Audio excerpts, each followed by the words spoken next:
चलो बच्चों, अब हम कर रहे हैं अपना नेक्स्ट टॉपिक जिसका नाम है स्टैंडर्ड कॉस्टिंग। स्टैंडर्ड कॉस्टिंग आपका सबसे लास्ट टॉपिक है। जिसने भी फर्स्ट से क्लास अटेंड करी तो सारे टॉपिक्स हमने कर लिए। अच्छा बच्चों, पहले कुछ खास बातें, अभी किताब मत देखो, स्टैंडर्ड कॉस्टिंग की कुछ खास बातें मैं बताऊं कि बच्चों कॉस्टिंग में स्टैंडर्ड कॉस्टिंग का दर्जा वही है जो कि भगवान में महानाथ जो भोलेनाथ का होता है। जैसे कहते हैं ना कि सबसे ऊपर जिन्होंने सृष्टि की रचना करी है, ठीक है, हमारे हिंदूज में ऐसा मान्यता होती है। सिमिलरली पूरी की पूरी कॉस्टिंग में जो सबसे इंपॉर्टेंट चीज होती है, इजी और टफ मैं नहीं कहता, बट इंपॉर्टेंट जो होती है दैट इज स्टैंडर्ड कॉस्टिंग। अब आप सोचोगे कि ये मैं आपके सिलेबस के लिए बात कर रहा हूँ, तो बिल्कुल भी नहीं।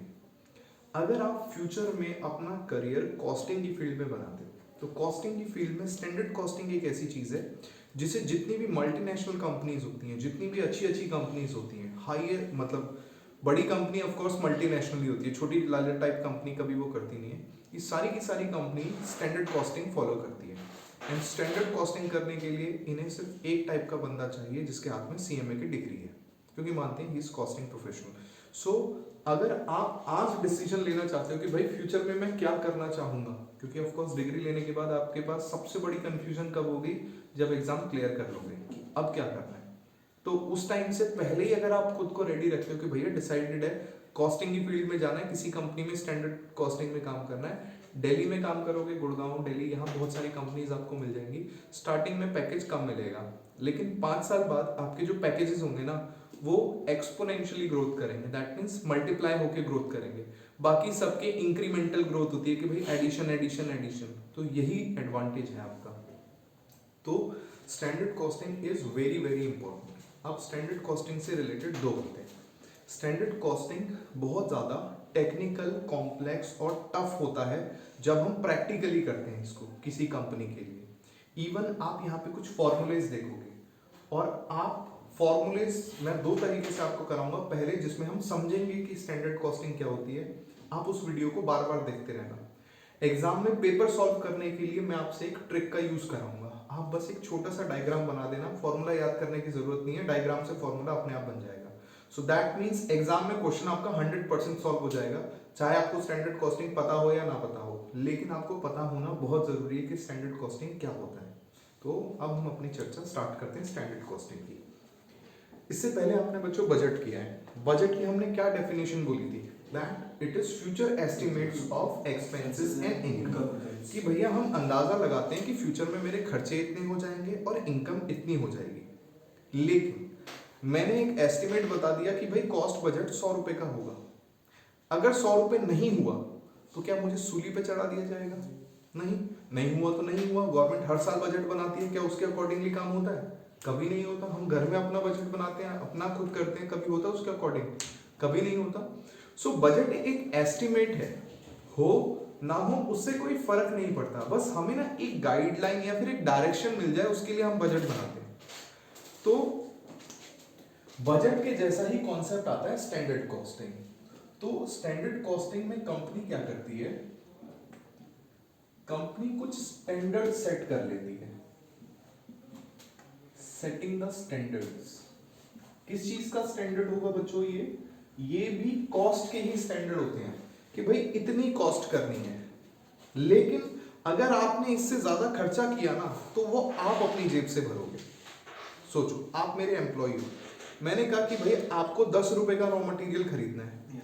अगर आप 10 से कम का खरीदते हो, 9 रुपए का खरीदते हो, 1 रुपए का फायदा हुआ, इसका मैं 20% इंसेंटिव आपको दे दूंगा। तो आप ज्यादा इंसेंटिव कमाने के लिए मार्केट में ज्यादा रिसर्च करोगे, एनालिसिस करोगे और कम में खरीद के लाओगे।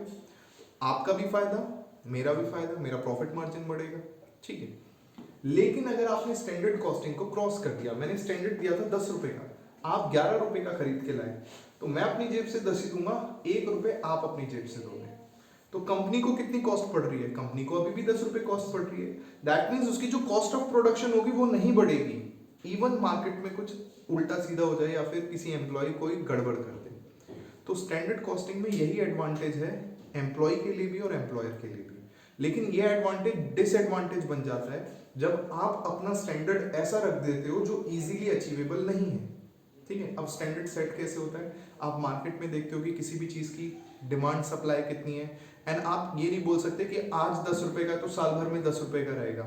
मार्केट अनसर्टेनिटीज देखनी होती है और उसके हिसाब से प्राइसेस ऊपर नीचे होते हैं। सो वो सारी चीज़ देख के, कुछ रिस्क फैक्टर को देखते हुए, कुछ अपनी डिमांड को देखते हुए, सप्लाई को देखते हुए, ये सारी चीज़ों को देख के हम एक स्टैंडर्ड फिक्स कर देते हैं, जो कि एक इजीली अचीवेबल स्टैंडर्ड होता है। एंड एम्प्लॉयज, ताकि कम एम्प्लॉय जाएगा अलग अलग सप्लायर के पास, सबसे कोटेशन लेके आएगा कि भाई तुम कितने का दोगे, तुम कितने का, जो बेस्ट क्वालिटी चीपेस्ट प्राइस पे लेगा उसको वो दे देगा। इससे कंपनी का भी फायदा है, कंपनी अपना फायदा किसको दे देगी आगे, एम्प्लॉय को, एम्प्लॉय का भी फायदा हो गया। हाई क्वालिटी, आपके पास रॉ मटेरियल आ गया, automatically if your input is high quality, output अपने आप हाई क्वालिटी आ जाएगा। ठीक है, सो सबका भला हो गया। सो पहला आपका होमवर्क, आपको स्टैंडर्ड कॉस्टिंग की थ्योरी में एडवांटेजेस एंड डिसएडवांटेजेस करनी है। ठीक, सो स्टैंडर्ड कॉस्टिंग का ये आपका होमवर्क हो गया। एडवांटेजेस डिसएडवांटेजेस, जो कोर कॉन्सेप्ट है वो मैंने आपको बता दिया है, तो आपको वो सारे पॉइंट समझ आ जाएंगे। जो नहीं आए वो आप मेरे को बता देना। ठीक है, अभी बुक मत देखो, बाद में देखो। अब मैं आपको एग्जाम्पल से समझाता हूं।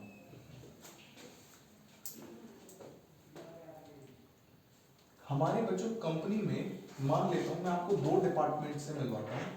एक डिपार्टमेंट है जिसको हम बोलते हैं परचेज डिपार्टमेंट। क्या काम होता है इस डिपार्टमेंट का, रॉ मटेरियल खरीदना। एक डिपार्टमेंट होता है मेरे पास प्रोडक्शन डिपार्टमेंट। इसका क्या काम है, रॉ मटेरियल से फिनिश गुड बनाना, सिंपली प्रोडक्शन करना इसका काम है। तो भाई मैंने परचेज डिपार्टमेंट को बोला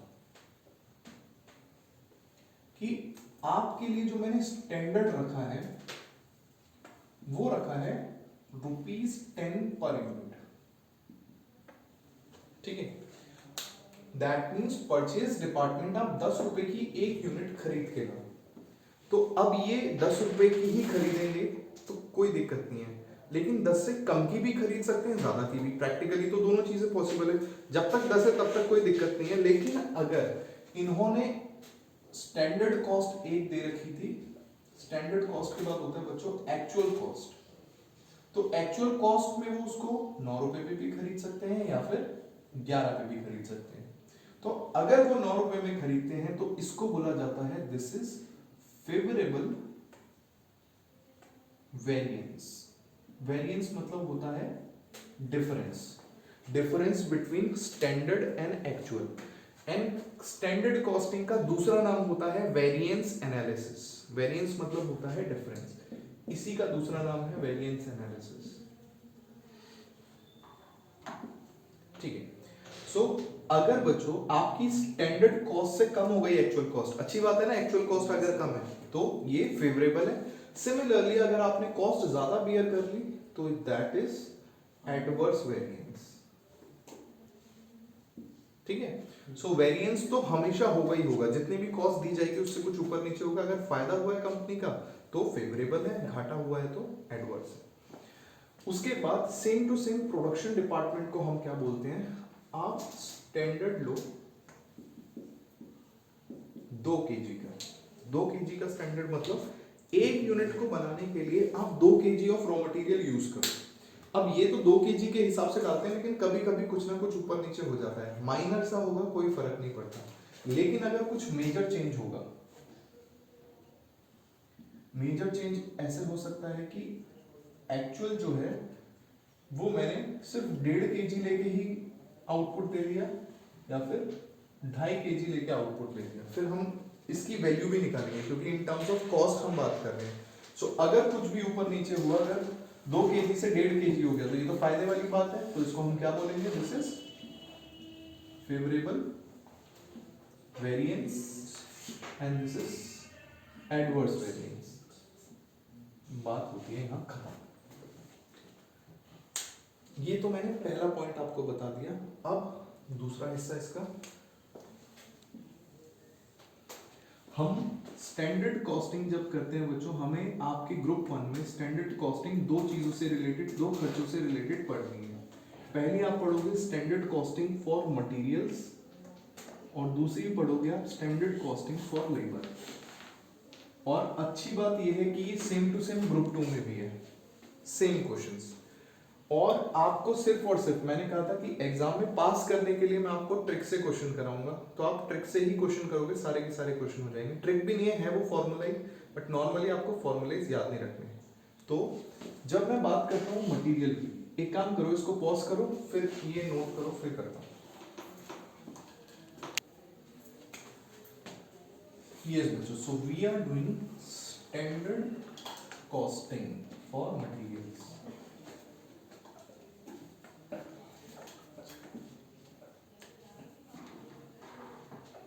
तो बच्चों अगर मैं आपसे पूछूं कि एक ऑर्गेनाइजेशन की मटेरियल की कॉस्ट कितनी होती है, आप क्या बोलोगे? बहुत इजी बच्चों, मटेरियल की कॉस्ट निकालने के लिए सिर्फ दो ही वेरिएबल्स होते हैं। ये बताओ कि कितनी क्वांटिटी यूज हुई है, और उसके बाद बोलो कि price per unit of material कितना है। सो क्वांटिटी को अगर मैं प्राइस से मल्टीप्लाई कर दूं तो मेरे पास मटेरियल की कॉस्ट आ जाती है। सो इसका मतलब कि अगर मैं मटेरियल कॉस्ट की बात करूं तो मेरे पास दो वेरिएबल हैं, पहला क्वांटिटी और दूसरा प्राइस। क्वांटिटी के लिए कौन रिस्पॉन्सिबल होता है? दैट मींस मटेरियल की बात कर रहा हूं। प्राइस के लिए कौन रिस्पॉन्सिबल होता है? सो प्राइस के लिए परचेज डिपार्टमेंट रिस्पॉन्सिबल है। अभी थोड़ी देर पहले हमने डिस्कस किया था। सो परचेज डिपार्टमेंट का काम है कि भैया जो प्राइस ऑर्गेनाइजेशन ने सेट किया है उसी पे परचेजेस हो। सिमिलरली क्वांटिटी, ये किसका काम है? प्रोडक्शन डिपार्टमेंट, कि भैया जितनी यूनिट्स तुम्हें बोली गई हैं उतनी यूनिट्स को ही यूज करके तुम्हें आउटपुट देना है। अगर कुछ कम ज्यादा दिया तो वो तुम्हारी गलती। चलो, सो इन्हीं दोनों चीजों से हम अपने पास वेरिएंस निकालते हैं। जैसे सबसे पहले आता है मेरे पास material cost variance. Material cost variance is very simple, standard cost of material minus actual cost of material. Standard cost कैसे निकलेगी? इसके लिए बच्चों आपको स्टैंडर्ड क्वांटिटी दे रखी होगी और स्टैंडर्ड प्राइस दे रखी होगी। ये ठीक है ना, सिंपल, प्राइस इनटू क्वांटिटी हमने कहा। सिमिलरली एक्चुअल कॉस्ट क्या होगी? Actual quantity into actual price. तो यहां तो फॉर्मूला याद करने की कोई जरूरत नहीं है, सिंपल सी बात है। ये चारों फैक्टर हर क्वेश्चन में आपको गिवन होंगे, तो जब ये चारों हैं तो पहला तो हमेशा निकल जाएगा। फिर इसका फर्दर मैं ब्रेकअप करूंगा कि जो भी मटेरियल का कॉस्ट वेरिएंस होता है उसके दो ही रीजन होते हैं, या तो क्वांटिटी में कुछ गड़बड़ होगी या फिर प्राइस में। तो एक हम निकालते हैं मटेरियल का प्राइस वेरिएंस, और उसके बाद हम निकालेंगे मटेरियल का क्वांटिटी वेरिएंस। क्वांटिटी को बोला जाता है बच्चों usage variance.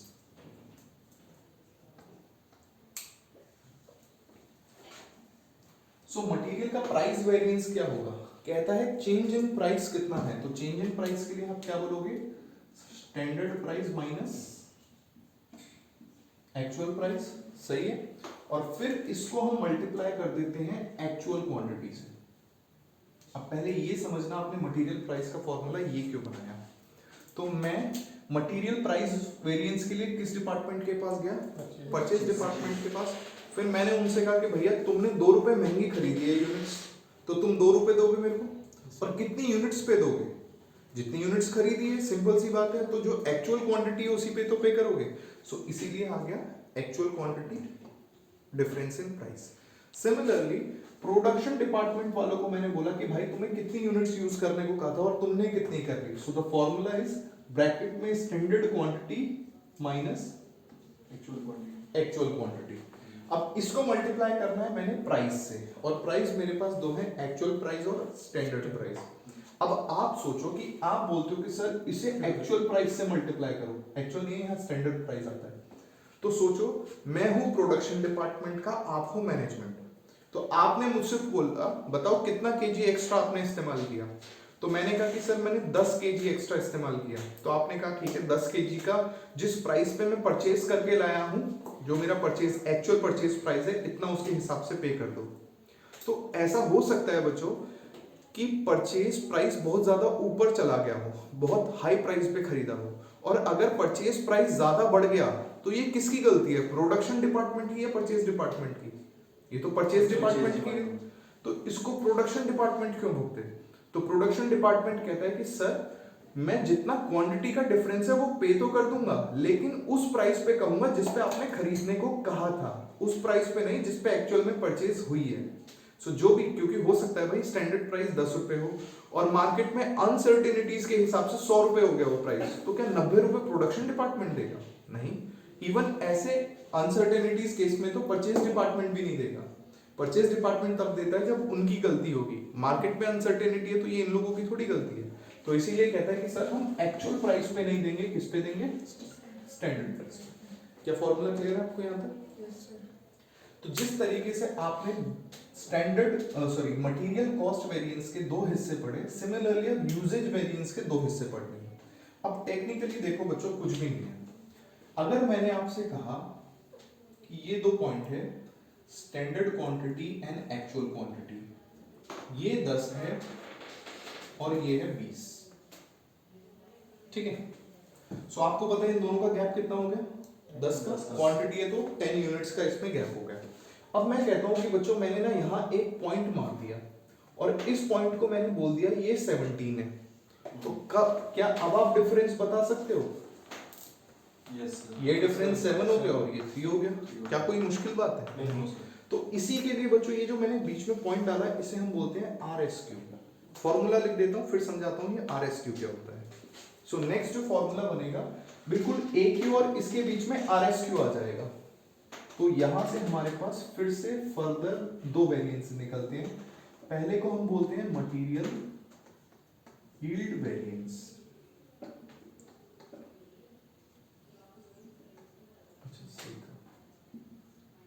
Material yield variance and material mix variance. इसका फॉर्मूला क्या है? बस इन दोनों के बीच में RSQ को डाल दो। RSQ is revised standard quantity. Same formula SP SQ minus RSQ, SP RSQ minus AQ। यही बात हुई ना? लाइक 10 माइनस 17, या फिर उल्टा कर दो 10 17 एंड 17 20, इनका गैप ले रहे हैं तो इसके बीच में RSQ लेके उसका गैप ले लिया। ओके, अब ये होता क्या है? मटेरियल यील्ड का मतलब होता है बच्चों आउटपुट, कि ये दोनों तब निकलेंगे जब आपके पास एक से ज्यादा टाइप के रॉ मटेरियल होंगे। आपके पास सारे क्वेश्चन ही ऐसे आएंगे एग्जाम में जो एक से ज्यादा रॉ मटेरियल के होंगे। तो ऐसा होता है कि भाई मैंने ये सोचा था कि जब मैं खीर बनाऊंगा तो खीर में 2 किलो दूध डालूंगा, मतलब 2 लीटर दूध डालूंगा और 2 केजी चावल डालूंगा। मतलब जो आउटपुट निकलेगा ना मेरा 5 केजी, वो same proportion of raw material के इनपुट से निकलेगा। तो ऐसा हो सकता है कि मेरे को बाद में दूध ज्यादा डालना पड़ा हो, क्योंकि खीर मेरे को कच्ची लग रही थी तो 2 की जगह 2.5 लीटर हो गया हो, तो अपने आप वो प्रोपोर्शन जो है वो चेंज हो जाता है। तो उसी के लिए हम रिवाइज्ड स्टैंडर्ड क्वांटिटी निकालते हैं और उसके लिए किस रेशो में उन्हें मिक्स किया गया है उसके लिए मिक्स वेरिएंस निकलता है। और सिर्फ एक की वजह से क्या आउटपुट निकला, जैसे मैं कहता हूं कि हमारे पास 2 केजी आउटपुट निकला, 2 केजी में से कितना हिस्सा दूध का है और कितना हिस्सा चावल का है, उसके लिए हम निकालते हैं मटेरियल यील्ड वेरिएंस। ठीक है, सो यील्ड मतलब आउटपुट में किस मटेरियल का कितना हिस्सा है और आउटपुट के लिए किसको किस रेशो में मिक्स किया गया, तो यील्ड वेरिएंस है, मिक्स वेरिएंस हम निकालते हैं। तो ये तो हो गए बच्चों हमारे पास सारे के सारे फॉर्मूले। अब कुछ चीजें आपके काम की, जिसमें सबसे पहला आइटम है हमारे पास रिवाइज्ड स्टैंडर्ड क्वांटिटी।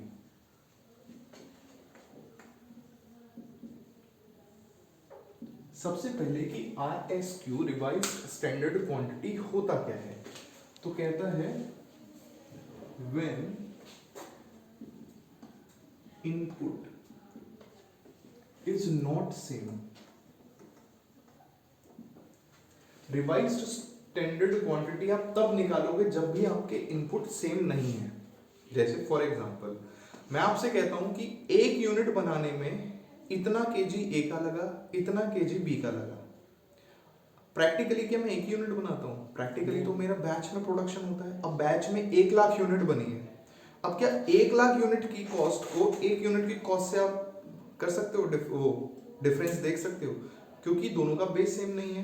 तो ये जो 1 यूनिट है इसको भी मैं 1,00,000 यूनिट के बराबर बनाऊंगा। तो जब इनपुट दोनों, आगे क्वेश्चन में आप देखना, क्वेश्चन से ज्यादा समझ आएगा, जब कभी भी क्वेश्चन में इनपुट सेम नहीं होगा तो वहां क्या निकाला जाएगा, रिवाइज्ड स्टैंडर्ड क्वांटिटी। बस इतना याद रखना, रिवाइज्ड स्टैंडर्ड क्वांटिटी निकलती है इनपुट को सेम बनाने के लिए। फॉर्मूला क्या होता है, बहुत सिंपल सा फॉर्मूला है, RSQ equals to standard quantity upon standard mix multiplied by actual mix. ठीक है, so S is standard mix, A is actual mix. Now what do you mean by mix? Mix का मतलब होता है बच्चों input.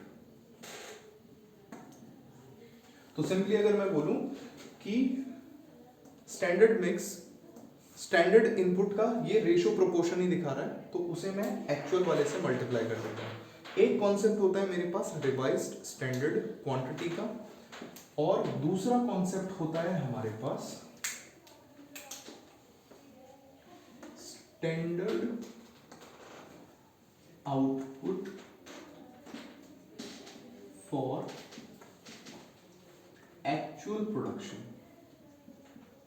ये next चीज है, अभी जब क्वेश्चन करोगे ना ये सब अपने आप समझ आ जाएगा। So standard output for actual production, इसका फॉर्मूला क्या होता है,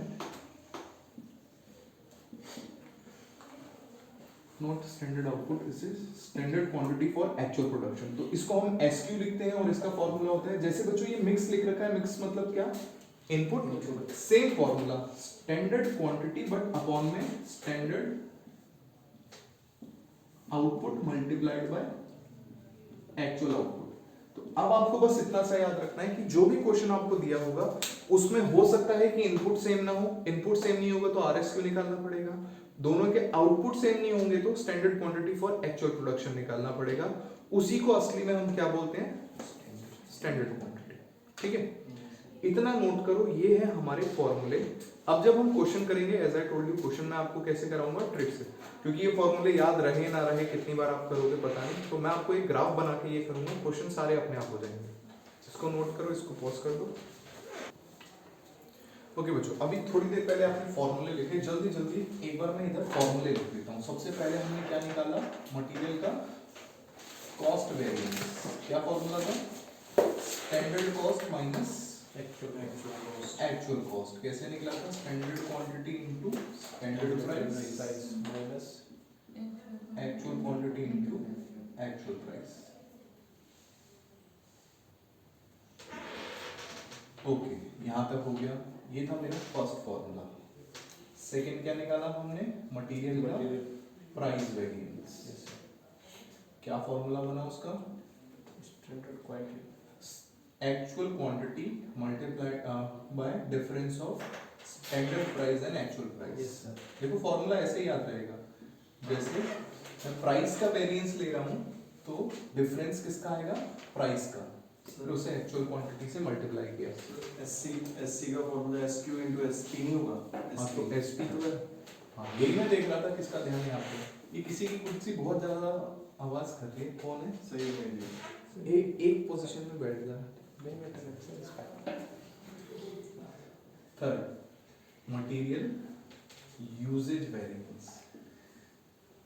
क्या फॉर्मूला होगा, standard price, standard quantity and actual quantity का difference. Fourth, material yield variance. Same standard price, RSQ आ जाता है इन दोनों के बीच में, तो SQ minus RSQ। Next fifth last formula, standard material mix variance. Standard price RSQ minus एक। ठीक है, ये फॉर्मूलेज हैं। अब देखो सारी दिक्कत किसको है, फॉर्मूले को याद करने की। तो अब कुछ ऐसी चीज आ जाए जिसमें फॉर्मूले याद करने की ना पड़े, आपकी आंखों के सामने अपने आप ही फॉर्मूला बन जाए, तो फिर तो कोई दिक्कत ही नहीं है। क्यों, क्योंकि ये सारी चीजें आपको गिवन होगी, बस आपको मल्टीप्लाई करना है। तो एक बार ना मैं इन ब्रैकेट्स को ओपन करके देखता हूँ कि क्या बनता है। ये ब्रैकेट एज इट इज बनेगा, इसमें कुछ ओपन नहीं करना। इसको ओपन करता हूँ तो this is AQSP minus AQ सही बात। Yes. Next SP is SP SQ minus SP AQ। Next SP SQ minus SP RSQ ठीक है, एंड देन SP RSQ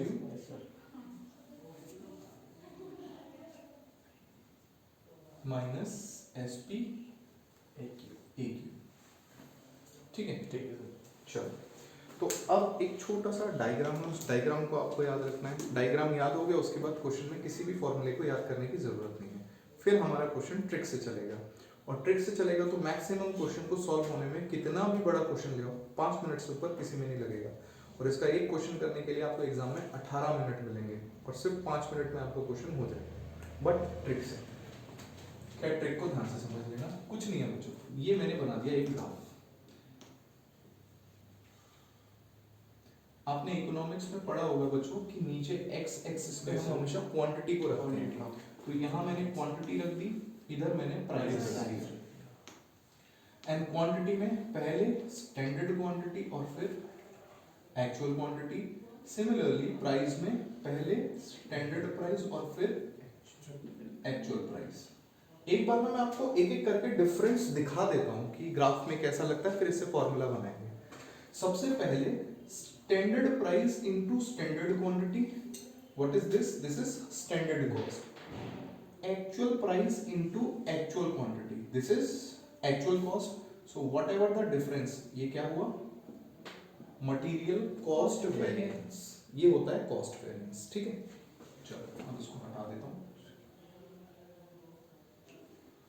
दूसरा हमने क्या देखा? Price variance. तो प्राइस वेरिएंस का फॉर्मूला क्या है? AQSP AQAP। So actual quantity को भी एक बार स्टैंडर्ड प्राइस से मल्टीप्लाई करेंगे और एक बार एक्चुअल प्राइस से। सो ये जो डिफरेंस है प्राइस के बीच का, एक्चुअल क्वांटिटी से मल्टीप्लाई करने के बाद इसको हम क्या बोलते हैं? This is price variance. ठीक है, फिर से हटाता हूं इसको।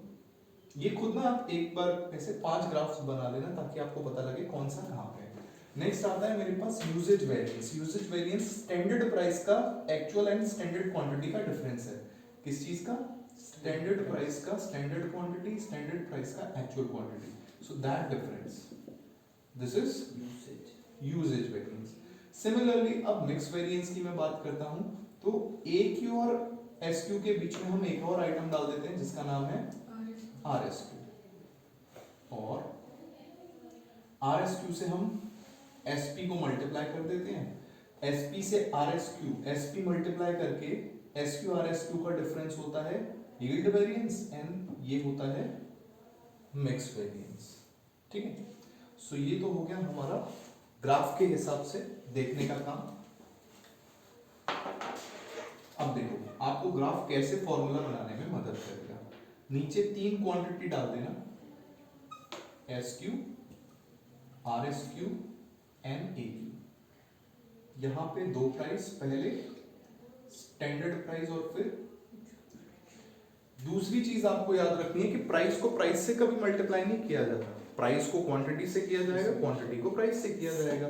सो दैट मींस SP को इन तीनों से मल्टीप्लाई कर सकते हैं या फिर AP को इन तीनों से मल्टीप्लाई कर सकते हैं और फॉर्मूले अपने आप बन जाएंगे। तो अब देखो हमें क्या करना होता है। सबसे पहले मैं कहीं पे ये बना लूंगा, इसको बनाने में कोई आपत्ति तो नहीं आएगी? नहीं आएगी ना? तो अब देखो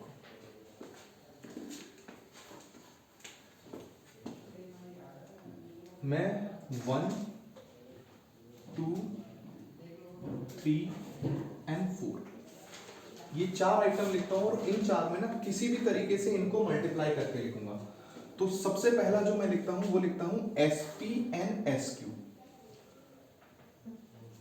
SP एंड SQ। ठीक है, पहला। दूसरा SP एंड RSQ, मतलब SP से ही चलेंगे, SP एंड। तीसरा standard price and actual quantity, and last वाला एक्चुअल प्राइस को सिर्फ और सिर्फ किसके साथ लेना है, actual quantity. So AP and AQ, ठीक है, निकाल दिए ये चारों, निकल जाएंगे ना, कोई दिक्कत तो नहीं है। फिर से देखो ग्राफ में क्या किया हमने, मैंने किया एसपी का तीनों क्वांटिटी के साथ एंड एक्चुअल प्राइस का सिर्फ और सिर्फ एक्चुअल क्वांटिटी के साथ, क्योंकि जो एक्चुअल में हुआ ही है उसी से ही कर सकते हैं हम। अब देखो बच्चों, आपके पास सारे आंसर अपने आप निकल जाएंगे लेकिन रिवर्स होके। सबसे पहले जब मैं इस यहां निकालूंगा, यहां निकलेगा मेरे पास मटेरियल यील्ड वेरिएंस, इसको मैं बोलता हूं this is my answer number A, material yield variance. एक बार ब्लैक मार्कर के इंक के लिए बोलना बात, ब्लैक मार्कर की इंक के लिए, चल रुक जा बैठ जा, एक बार देखते थे। यस बच्चों, तो पहले मैं निकाल रहा हूं ए मटेरियल यील्ड वेरिएंस। क्या निकलेगा यील्ड वेरिएंस, ये first total minus second total, 1 - 2। Formula देखो फिफ्थ का SP, सॉरी 1 - 2 कर रहा हूं, इट्स 2 - 1, यही फॉर्मूला है ना, SP RSQ। अच्छा ठीक है, यस यस, इट्स 1 - 2। एंड हमेशा याद रखना आपके जो भी फॉर्मूले ये असेंडिंग ऑर्डर में ही होंगे, एक के साथ 2 होगा या उसका आगे का होगा, 3 के साथ 4 होगा, 3 के साथ कभी 2 या 1 नहीं होगा। सो यील्ड वेरिएंस आ गया आपके पास, SP SQ and SP RSQ। B material mix variance, mix variance के लिए क्या कर देंगे 2 - 3। सो मिक्स वेरिएंस देखते हैं SP RSQ minus SP AQ। Then हम निकालते हैं third answer C material usage variance. Normally अपने को पता है कि भाई यील्ड और मिक्स का जो टोटल है वही यूजेज होगा, और नॉर्मली फॉर्मूला देखो यूजेज वेरिएंस का SP SQ minus SP AQ, SP SQ minus SP AQ। सो 1 - 3, आंसर वही आएगा, चाहे आप इन दोनों को ऐड कर दो चाहे आप इसको निकाल लो। Clear? Yes sir. D material price variance. Price variance क्या है हमारे पास 3 - 4। फॉर्मूला देखो बच्चों, प्राइस वेरिएंस कहाँ गया ये, ठीक है ना, SPAQ माइनस APAQ हो गया। एंड E तो सिंपल है मटेरियल कॉस्ट वेरिएंस, जिसमें हम स्टैंडर्ड कॉस्ट में से एक्चुअल कॉस्ट माइनस कर दिए, स्टैंडर्ड कॉस्ट ये रही, एक्चुअल कॉस्ट ये रही, हो गया। तो देखो अगर आप ये याद रखते हो तो फिर फॉर्मूला अपने आप बन जाएगा, फिर कोई दिक्कत नहीं होगी। तो मैं कोई भी आपको क्वेश्चन कराऊं ना, सबसे पहले ये मेरा कॉमन रहेगा हर एक क्वेश्चन में, ये मैं लिख के ही चलूंगा हर एक क्वेश्चन में, ठीक है। सो इसको मैं हटाता नहीं हूँ, ये this will be part of my solution. मैं आगे जितने भी क्वेश्चन करूंगा अब इसको नोट करो और फिर हम आगे बढ़ते हैं क्वेश्चंस की तरफ। इसको पॉज करके ब्लैक मार्कर और red, okay. So standard costing का क्वेश्चन नंबर 1 आपका होमवर्क है, बहुत आराम से हो जाएगा, सिंगल प्रोडक्ट का। क्वेश्चन नंबर 2 मैं कर पा रहा हूँ आपको, एंड 2 के बाद क्वेश्चन नंबर 3 आई थिंक आपको करना होगा, और उसके बाद सारे क्वेश्चन मुझे ही करवाने हैं। 3 मैं ही कराऊंगा लेकिन बाद में, अभी वो इस कॉन्सेप्ट से थोड़ा सा अलग है। अब बच्चों देखो सुनो मेरी बात, इधर सारे बच्चे इधर, तुम लोगों से बोला गया है कि जो फॉर्मूले मैंने सबसे पहले समझाए थे तो तुम लोगों ने कहा ये तो बहुत मुश्किल है, टफ है, तुम्हें वो अपनी अंडरस्टैंडिंग के लिए सीखना है, पेपर में पास होने के लिए ट्रिक ही से ही पास हो जाओगे। लेकिन ये मैं आज कह रहा हूँ, दोबारा मैं नहीं बोलूँगा आपसे कि आपको एक एक फॉर्मूला क्यों बनाए वैसा वो पता होना चाहिए। फॉर्मूला तो ट्रिक से आपको याद हो जाएगा कि ये मल्टीप्लाई हो रहा है, लेकिन वैसा क्यों बनाए वो मैंने स्टार्टिंग में आपको बताया था, उस पर फोकस करके रखना, ये फ्यूचर में आपके काम आएगा, ठीक है। स्टैंडर्ड कॉस्टिंग सेकेंड ग्रुप में भी है और फाइनल में भी है, तो लॉन्ग टर्म के लिए आपकी इन्वेस्टमेंट है। शुरू करते हैं, क्वेश्चन को मैं यहाँ पे लिख लेता हूँ। बोलो बच्चों क्वेश्चन क्या है हमारे पास, क्वेश्चन नंबर 2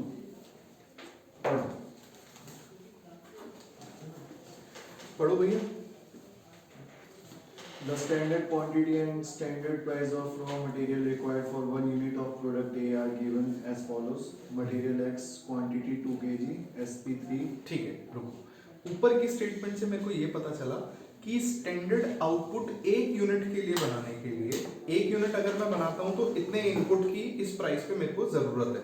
तो ये जो पहली चीज दे रखी है बच्चों, पहला जो डेटा आपको दिया है ये है आपके पास स्टैंडर्ड डाटा। Question number 2। तो पहले उसने स्टैंडर्ड का आपको डाटा दे रखा है, लेकिन उसने बोला है स्टैंडर्ड जो है वो 1 यूनिट के आउटपुट के हिसाब से है, और दो है आपके पास x और y, है ना, दो रॉ मटेरियल है x y, x y की क्वांटिटी दे रखी होगी और प्राइस दे रखा होगा। बोलो कितना कितना दिया है क्वांटिटी?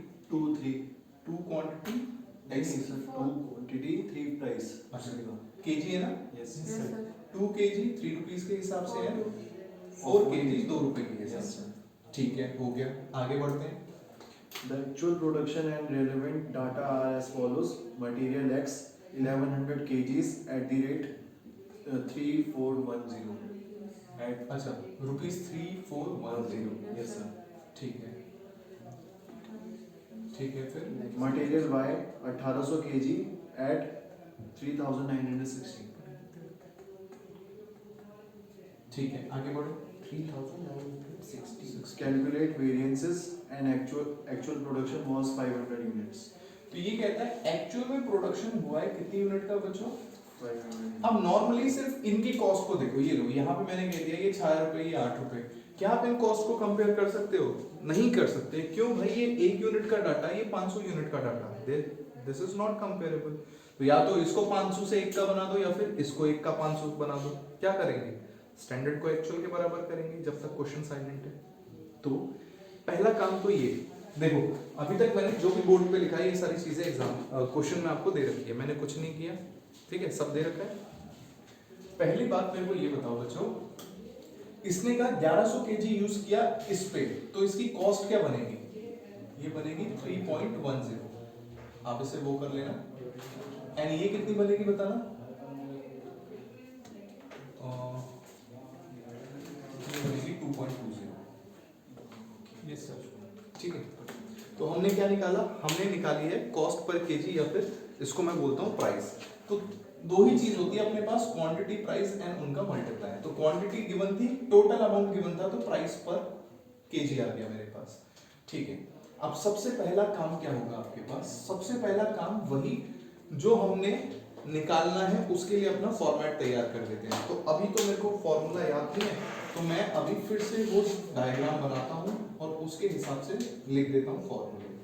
यहाँ क्या था? Standard quantity, revised standard quantity, RSQ and actual quantity. इधर क्या था? Standard price and. तो बोलो बच्चों किस किस का मल्टीप्लाई करते हैं? 4 आइटम्स आएंगे हमारे पास, 1 2 3 एंड 4। ये हर बार कॉमन आएंगे। सबसे पहले SP का लेते हैं हम, किसके साथ? SP SQ। Next SP RSQ. SP RSP। Next SP AQ. SP AQ and next AQ. Clear हो गया आपको ये सब? Yes, sir. ठीक है, उसके बाद यहाँ थोड़ी सी कैलकुलेशन चलेगी। कैलकुलेशन चलने के बाद यहाँ पे हमारे पास मेन आंसर आएंगे A B C D and E। 5 answer आएंगे। Yes, sir. 5 में से सबसे पहला क्या होगा? Material yield variance. पहला यील्ड वेरिएंस होगा, दूसरा mix, then usages, price and cost. और ये क्या करेंगे? 1 minus 2, 2 minus 3, then 1 minus 3, 3 minus 3 minus 4, 1 minus 4. मतलब बच्चों क्वेश्चन देखते ही आप अंदर तो देखो ही मत है क्या, ये तो आपको बनाना ही बनाना, और ये बनाते ही आपका काम कंप्लीट हो गया। अब देखो कितनी चीज मैं यहाँ पे डाल सकता हूँ। सबसे पहले एक है मेरे पास प्रोडक्ट X और एक है मेरे पास प्रोडक्ट Y। क्या मुझे स्टैंडर्ड प्राइस पता है? Yes. 3 और 2। और अच्छी बात ये स्टैंडर्ड प्राइस 3 जगह यूज हो रहा है, SP SP SP। 3 रुपए, 2 रुपए, 3 रुपए, 2 रुपए, 3 रुपए, 2 रुपए। ठीक है, ठीक है. स्टैंडर्ड क्वांटिटी पता है आपको? Yes. स्टैंडर्ड क्वांटिटी पता तो है, बट एक गड़बड़ है, मुझे सिर्फ 1 यूनिट के आउटपुट के लिए पता है, लेकिन क्वेश्चन कितने पे है? तो इसको मैं नहीं लिख सकता, स्टैंडर्ड क्वांटिटी निकालनी पड़ेगी। नेक्स्ट, क्या मेरे पास RSP लिख दिया मैंने इसे, सो दिस इज RSQ। क्या मेरे पास RSQ है अभी? तो अभी तो मैंने निकाला ही नहीं, इसको अलग से निकालना पड़ता है, तो मैं इसको नहीं लिख सकता।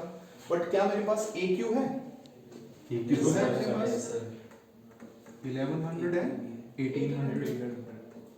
सिमिलरली यहाँ पे भी लिख दो 3 सॉरी कितना था 3.10 and 2.20 and quantity is 1100 and 1800। Yes, sir. ठीक है एंड इसकी तो कॉस्ट भी अपने को दे रखी है, सब दे रखा है इसका 3410 3960 and what is the total 7370। ये मल्टीप्लाई करके बताना बच्चों कितना आता है 3300 एंड 3600 टोटल इज 6900। तो देखो दो टोटल तो आ गए हमारे पास, अब बचा एक एसक्यू निकालना और एक आरएसक्यू निकालना। अभी भी देखो अभी तक मैंने क्वेश्चन में कोई कैलकुलेशन नहीं करी है, तो आपका क्वेश्चन फंसेगा कहाँ, सिर्फ और सिर्फ क्वांटिटी में। क्वांटिटी पे ही फंसना है, प्राइस हमेशा क्वेश्चन में गिवन होगा, तो प्राइस की कोई टेंशन नहीं है। चलो तो अब मैं निकालता हूं, इधर फिर से लिख रहा हूं, मैं ब्लैक से मैं सॉल्व कर रहा हूं क्वेश्चन को, फिर से स्टैंडर्ड लिख रहा हूं, लेकिन इस बार मैं कर रहा हूं 500 यूनिट का। तो स्टैंडर्ड क्वांटिटी बताओ बच्चों मुझे, सिंपल सी बात है, अगर 1 यूनिट बनाने में 2 केजी लगता है तो 500 यूनिट बनाने में 1000 केजी लगेगा। लेकिन हम तो बात नहीं करते ये वाली, हम तो कहते हैं कि भाई हमने फॉर्मूला पढ़ा हुआ है, जहां पे हमने पढ़ा है standard quantity for actual production. क्या फॉर्मूला था इसका, standard quantity divided by standard output multiplied by actual output. ठीक है, सो इसके हिसाब से x और y की मैं बात करूं, so this is part of your working. So x कहता है कि भैया 2 केजी चाहिए, आउटपुट कितना है 1 मल्टीप्लाइड बाय 500 का एक्चुअल आउटपुट। क्लियर है, 4 केजी चाहिए 1 यूनिट का आउटपुट बनाने के लिए, 500 के लिए कितनी की जरूरत आ गया आपके पास। Yes, sir. ठीक है, पुट करो इसे स्टैंडर्ड क्वांटिटी पे, 1000 इसकी है और 2000 इसकी है।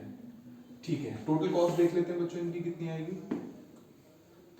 This is 3000 and this is 4000, total आ गया 7000। चलो अब रह गया हमारे पास RSQ। तो RSQ के लिए आप क्या करो, RSQ के लिए मुझे क्या देखना होता है, इनपुट वाली क्वांटिटी।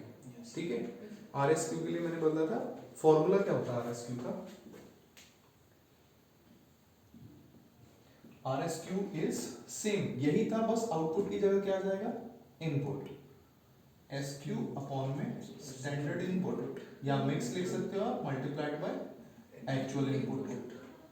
अब स्टैंडर्ड एंड एक्चुअल इनपुट निकाला कैसे जाए, तो सिंपल सी बात है भाई, एक्चुअल में 1100 केजी इसका लगा, 1800 केजी इसका लगा, टोटल कितना लगा 2900 केजी।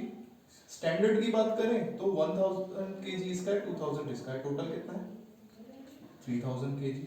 लो बन गया फॉर्मूला x and y के लिए। स्टैंडर्ड क्वांटिटी कितनी है x की 1000 out of 3000, then how much out of 29, तो उस प्रोपोर्शन में। सो कहता है कि अगर 1000 केजी का इनपुट है out of total of 3000 KG, तो 2900 में से कितना होगा, similarly 2000 out of 3000, then how much for 2900। तो देख लो बच्चों, ये दोनों फॉर्मूले सेम है, बस डिफरेंस इज ओनली ये आउटपुट के लिए और ये इनपुट के लिए। तो जब जब स्टैंडर्ड क्वांटिटी आएगी तो आउटपुट लोगे, RSQ आएगा तो इनपुट लोगे। तो बोलो कितना कितना आता है 966.66. सो 9671333 ये आ जाएगा इसका आंसर। RSQ आ गया मेरे पास 9671333, मल्टीप्लाई करके बोलो कितना आता है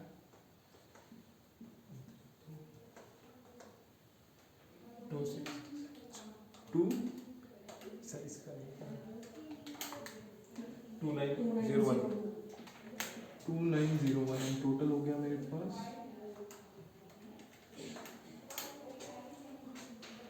कुछ तो गड़बड़ है मेरा।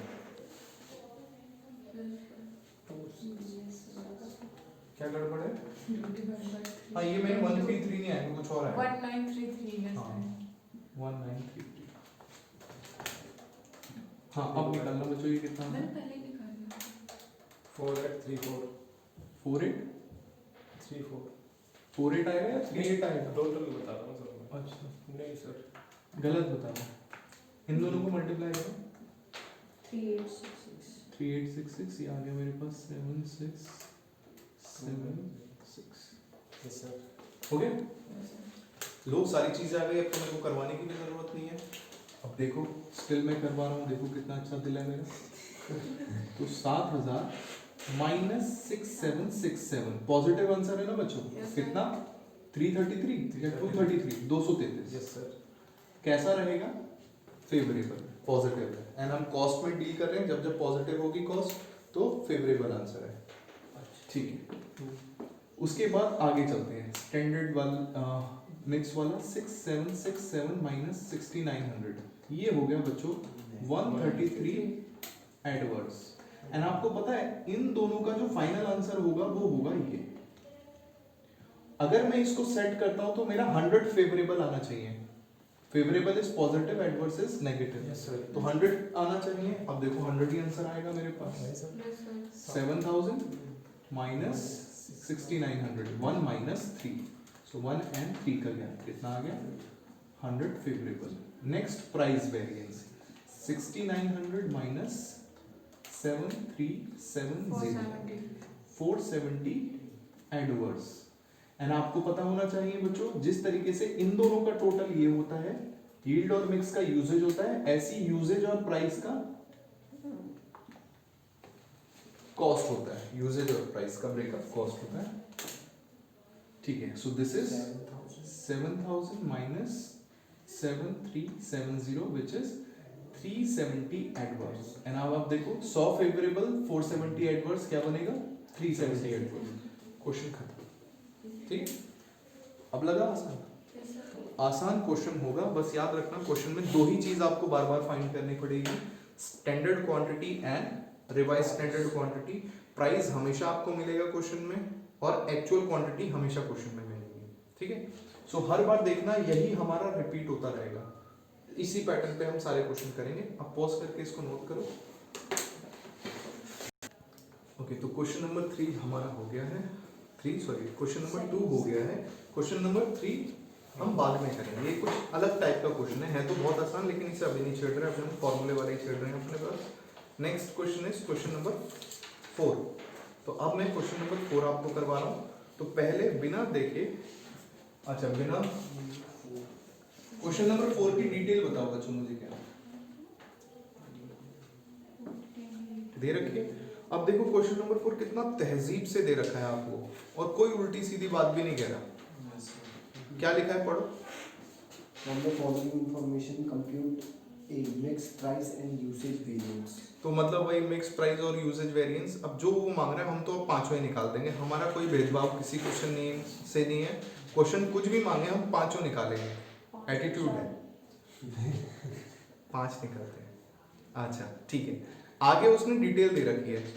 अब डिटेल दे रखी है, कहीं पे भी उसने बोला ये इतने आउटपुट के लिए, इतने आउटपुट के लिए, ऐसा कहीं नहीं बोला ना। सो आप एज्यूम कर लोगे कि दोनों जो डिटेल स्टैंडर्ड एंड एक्चुअल के दिए ये दोनों सेम आउटपुट के लिए है। तो जैसे ही आपने सेम आउटपुट के इसको मान लिया तो आपको अलग से स्टैंडर्ड क्वांटिटी निकालने की जरूरत नहीं है, क्योंकि स्टैंडर्ड क्वांटिटी कब निकल रही थी? जब आउटपुट में डिफरेंस था। ठीक है, अलग अलग आउटपुट थे। ठीक है, तो मेरे को डिटेल बताओ क्या है हमारे पास रॉ मटेरियल के नाम?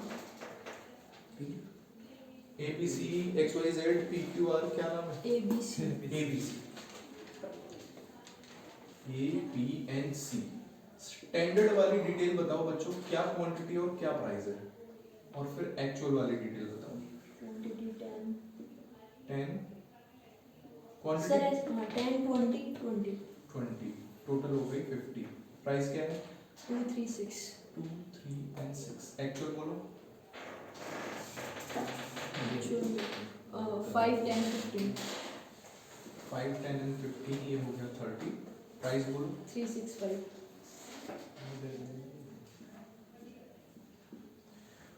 ये हो गया एक्चुअल। ठीक है बच्चों, इतना उसने मेरे को दे दिया। अब सबसे पहला काम यहीं पे हम दो चीजें निकाल लेते हैं। अब देख लो, चाहे आप पहले यहाँ निकाल रहे हो या फिर पहले मेन सॉल्यूशन कर रहे हो, इट्स अप टू यू। तो पहले क्या है, हम हमेशा अपने फॉर्मूलों का सुसज्जित कर लेंगे, अपने जो भी रजिस्टर है उसमें कर रहे हैं। तो 1 2, 3, 4. 4 आइटम्स मेरे पास बनेंगे और उनकी कैलकुलेशन कैसे होगी, एक छोटा सा ग्राफ बना लो। ऐसे अब तो याद हो गया होगा, Yes, sir. S Q R S Q, मेरे को नहीं हुआ ना तो मैं तो हर बार बनाता हूँ। और यहाँ क्या आता है, standard price and actual price. बोलो बच्चों, एस पी एस क्यू या SP, RSQ. S P R S Q then SPAQ, APAQ. APAQ। ठीक है, उसके बाद 3 मटेरियल में हम डील कर रहे हैं, A, B एंड C। अब जिसमें जो डिटेल्स दे रखी है बच्चों उसको पुट कर देते हैं। क्या मुझे स्टैंडर्ड प्राइस पता है? यस, एंड प्राइस तो आपको हर एक क्वेश्चन में गिवन होगा। So it is 2 3 6 2 3 6। ठीक है, अब बात करते हैं बच्चों हम स्टैंडर्ड क्वांटिटी की। क्या स्टैंडर्ड क्वांटिटी हमें गिवन है? Answer is yes. क्यों?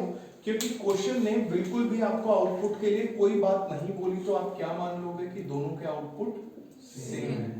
और जब दोनों के आउटपुट सेम है तो जो ही क्वांटिटी हमें दी है वो स्टैंडर्ड क्वांटिटी ही है।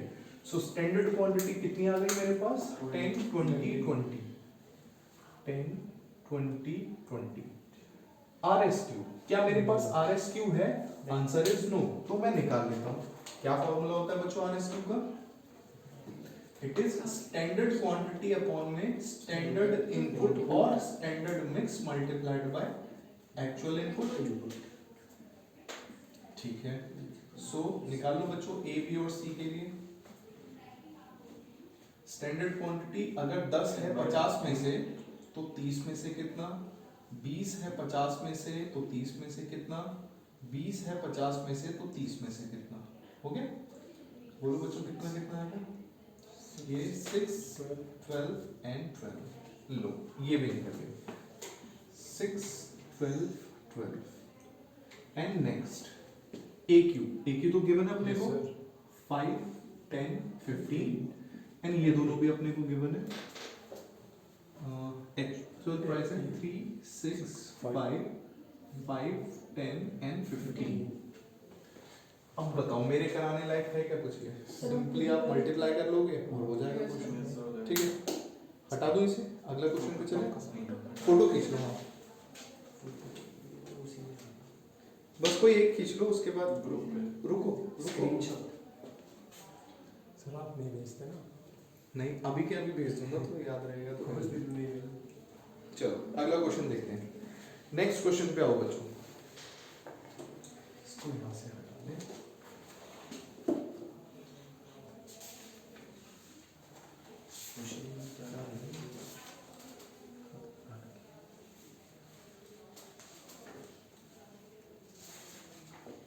चलो बच्चों नेक्स्ट क्वेश्चन है हमारे पास क्वेश्चन नंबर 5। क्या कह रहा है क्वेश्चन नंबर 5? पढ़ो बच्चों क्वेश्चन नंबर 5 क्या है?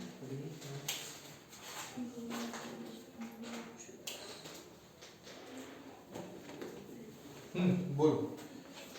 From the given below, calculate the material price variance, material usage variance. मतलब वही है कि वेरिएंसेस निकालो। और कुछ तो नहीं लिखा? ये सर raw material AB, ठीक है, ए और बी है, ठीक है। standard A का 40 units at the rate of ₹50 per unit, ठीक है, ठीक है, और B का 60 units at the rate 40 per unit, ठीक है। Actual actual 50 units at the rate 50 per unit, 60 units 45 per unit. ठीक है। So this is quantity, this is price. Yes. बस इतनी सी डिटेल है। Yes sir, बस तो इसमें भी वही बात हो गई, इसने फिर से आउटपुट के लिए नहीं बोला तो हम क्या मान लेंगे? आउटपुट सेम है। आउटपुट सेम है मतलब जो क्वांटिटी दे रखी है वो कैसी क्वांटिटी? Standard quantity. चलो तो एक बार इनपुट देखता हूँ तो ये तो हो गया बच्चों 100 और ये हो गया 110। Yes sir. ठीक है, वैल्यूज पुट करते हैं। सबसे पहले स्टैंडर्ड प्राइस बोलो कितना? A और B स्टैंडर्ड प्राइस है 50 40, तीनों के लिए 50 40 एंड इसके लिए स्टैंडर्ड प्राइस है 50 एंड 45। चलो क्वांटिटी की बात करते हैं तो एक्चुअल क्वांटिटी अपने को गिवन है 50 60 RSQ गिवन नहीं है, SQ गिवन है 40 40 and 60. RSQ निकाल लेते हैं अपना. What is the formula? Standard quantity upon में standard mix into actual mix. हर बार आपको फॉर्मूला लिखना पड़ेगा बच्चों. सो ए के लिए क्या आएगा? अगर 40 है 100 में से तो 110 में से 44. Yes, sir. B 60 है 100 में से, then out of 110 it will be 66. चलो 44 एंड 66 आगे करवाने की जरूरत है क्या? No, sir. लो इसकी फोटो. यस स्क्रीनशॉट बंद है? पॉज नहीं करी थी. हाँ नहीं करनी भी नहीं है. ठीक है नेक्स्ट. नहीं अब जो क्वेश्चन है बच्चों, ये क्वेश्चन एग्जाम वाला है. ठीक है, इसमें कुछ हल्का सा पंगा आएगा, लेकिन जैसे ही मैंने आपके लिए यहाँ फिगर डाल दी फिर क्वेश्चन में कोई जान नहीं रहेगी. ठीक है ना. चलो तो देखो नेक्स्ट क्वेश्चन क्या है. क्वेश्चन नंबर हमारे पास क्वेश्चन नंबर 6. पढ़ना शुरू करो. The standard material cost for 100 kg of chemical D is made up. ठीक है, अब बच्चों यहाँ इसने बोला कि मैं स्टैंडर्ड डिटेल तुम्हें दे रहा हूँ कितने आउटपुट के लिए? 100 kg के लिए. Yes, sir. ठीक है, तो पहली चीज ये पता है मुझे कि मुझे 100 के स्टैंडर्ड के लिए डिटेल दे रखी है. तो यहाँ मैं लिखता हूँ स्टैंडर्ड डिटेल फॉर 100. क्या नाम है रॉ मटेरियल का? Chemical A, chemical B, chemical C. A, B और C. बोलो क्वांटिटी बोलो उनकी. 30 kg at 4 per kg. ठीक है 40 kg at 5 per kg. ठीक है 80 kg at 6 per kg. ठीक है. एक्चुअल बताओ. In a batch, 500 kg of chemical D were produced from a mix of chemical A 140 kg at 588, ठीक है chemical B 220 kg at 1056, chemical C 440 kg at 2860. How do you yield, mix and price of factor contribute to variance and in the actual cost per kg 100 of chemical D over the standard cost? अब देखो बच्चों, यहाँ इसने question को reverse कर दिया. Normally यहाँ पे आपको 100 यूनिट्स पे स्टैंडर्ड दे रखा है और एक्चुअल कितने पे दे रखा है? 500. तो आप क्या करते हो? आप स्टैंडर्ड को 500 के इक्वेट कर देते हो. बट इस क्वेश्चन में उल्टा है. इस क्वेश्चन ने बोला है कि आपको 100 यूनिट के लिए बताना है कि क्या वेरिएंसेस होंगे. लास्ट लाइन है ना, उसको अंडरलाइन कर लो. देखो बच्चों उसमें लिखा है कि ये जो यील्ड वेरिएंस ये सब है, ये बताओ कि 100 यूनिट पे कितना है 100 केजी पे. ठीक है ना. स्टिल क्वेश्चन अभी भी वैसा ही है. अब आपको क्या करना है? अब जब मुझे पता चल गया कि भैया आउटपुट 100 के लिए करना है, तो मैं क्या करता हूं, इस आइटम को, ये जो कितने आउटपुट के लिए 500 के लिए Yes. और मैं 100 के लिए कर लेता हूं. तो 100 को करने के लिए क्या करना पड़ेगा? इस सारे आइटम्स को डिवाइड बाय 5. ठीक है. चलो तो अगर मैं इसको 5 से डिवाइड कर दूंगा बच्चों, तो 5 से डिवाइड करके बताना, सिर्फ क्वांटिटी को बताना. यहां पे अब मैं दोबारा लिखता हूं, this is actual for 100 unit. ये 500 यूनिट का और ये 100 यूनिट का. बोलो बच्चों, ये आ गया 28, ये आ गया 44 और ये आ गया 88. ठीक है. और यहाँ पे प्राइस सेम ही रहेगा. ये प्राइस बताना कितना आता है? This divided by this, 588 divided by 140, 4.2. Next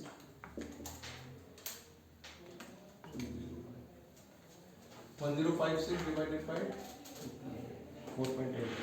4.8, 6.5. 6.5. तो ये सेम ही रहेगा. प्राइस तो सेम ही रहता है हमारे पास, 4.2, 4.8 एंड 6.5. चलो बच्चों, तो अब मेरे को पता चल गया कि भाई यहाँ स्टैंडर्ड भी 100 का और एक्चुअल भी 100 का. आउटपुट सेम हो गया. ठीक है, तो आउटपुट सेम है तो इन्हीं को हम क्या बोलेंगे? This is standard quantity. Values put करते हैं बच्चों. सबसे पहले है मेरे पास स्टैंडर्ड प्राइस कितना है? A, B एंड C के लिए 4, 5, 6. 4, 5, 6, 4, 5, 6. लो पहला काम हो गया. आफ्टर दैट एक्चुअल का भी बता दो. 4.2, 4.8 एंड 6.5. Yes. एक्चुअल क्वांटिटी पता है मुझे? Yes, sir. 28, 44, 88. Same to same 28, 44, 88। Standard quantity यही हो गई 30, 40 एंड 80। अब रह गया सिर्फ और सिर्फ रिवाइज स्टैंडर्ड क्वांटिटी। तो उसके लिए आपको इनपुट निकालना पड़ेगा। ये आ गया मेरे पास 150। ये बताना बच्चों कितना है?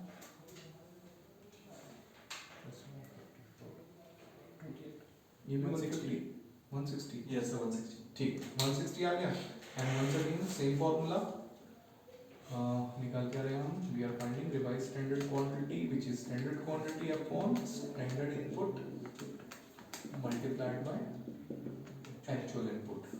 ठीक है, सो ए बी एंड सी। ए है अगर 30 out of 150 then how much out of 160? 32। 40 upon 150 into 160 42.66. 42.66, तो 43 कर लेते हैं उसको। And then 80 upon 150 into 160 83.33. तो इसे 85. Sorry. 85 कर लेते हैं। 85. ठीक है, ये हो गया बच्चों। अब इसको भी पुट कर दो RSQ को 32, 43 and 85। Done question? Yes, sir. हो जाएगा। Yes, sir. तो देखो आपको इधर कोई दिक्कत आएगी ही नहीं। दिक्कत कहाँ आएगी? इधर RSQ में। तो यही चीज आपको अपना दिमाग खोल के रखना है। सबसे पहले आउटपुट सेम होना चाहिए। आउटपुट सेम होगा तो यही SQ है। बाई चांस ये SQ नहीं है, लाइक ये आपको 500 का दे रखा था, ये 100 का दे रखा था, अगर इसको इसमें कन्वर्ट करना होता, मैंने जैसे इसको 5 से डिवाइड किया, मैं इसको 5 से मल्टीप्लाई कर देता। नॉर्मली 5 से मल्टीप्लाई करता। फॉर्मूले वाइज दिखाना चाहता हूं तो मैं क्या लिखता?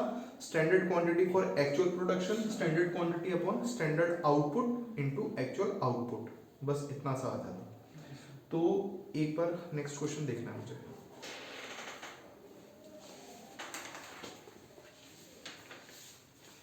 अभी हमने क्या किया था? 6। ठीक है, बस 7th और करवा देते हैं फिर। बस 7th ही लास्ट क्वेश्चन। स्क्रीनशॉट। ठीक है, 7th क्वेश्चन करते हैं बच्चों।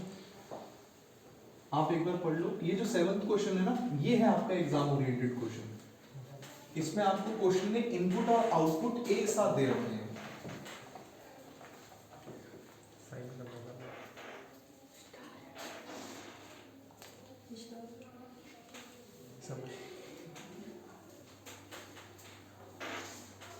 चलो देखो बच्चों, question number 7 very much important question.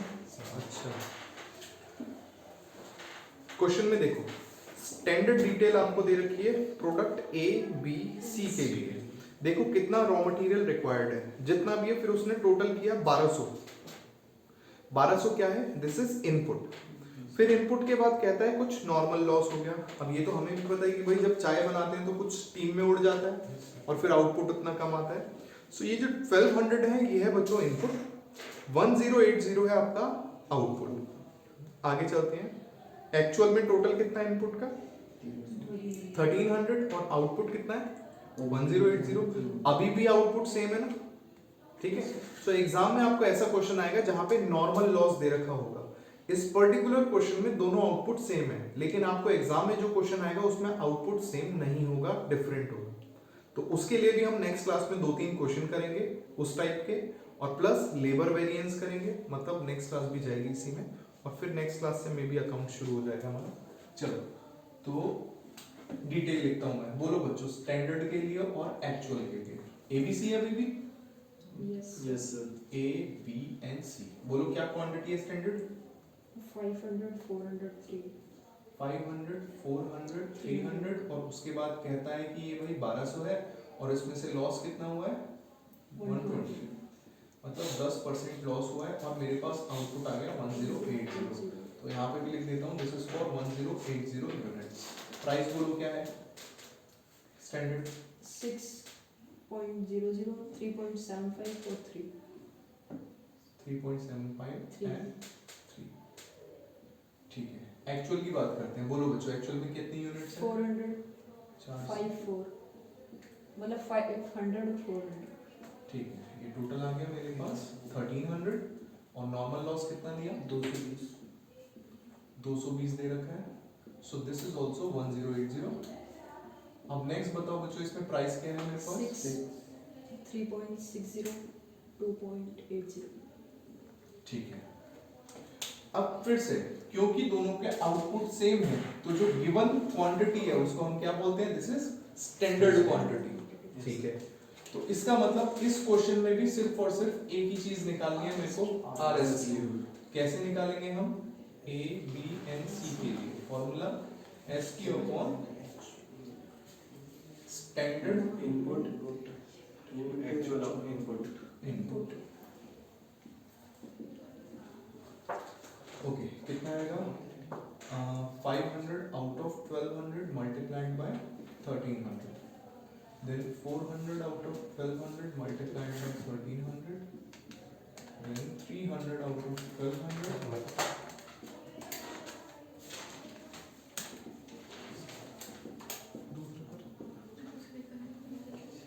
बोलो बच्चों, कितना कितना है ये? 541.6। 541 ही ले लेते हैं, 433.33। तो 433 ले लेते हैं और इसको 325। 325। लो बच्चों, सारी चीज हमारे पास बन गई। पहले हम स्टैंडर्ड प्राइस लिख लेते हैं। क्या है स्टैंडर्ड प्राइस हमारे पास ABC के लिए? 6 3.75 and then 3 6 3.75 3 6 3.75 and 3. Actual price 6 3.60 and 2.80. ठीक है, एक्चुअल क्वांटिटी 400 500 400 400 500 400। RSQ निकाल लिया हमने, 542 433 325।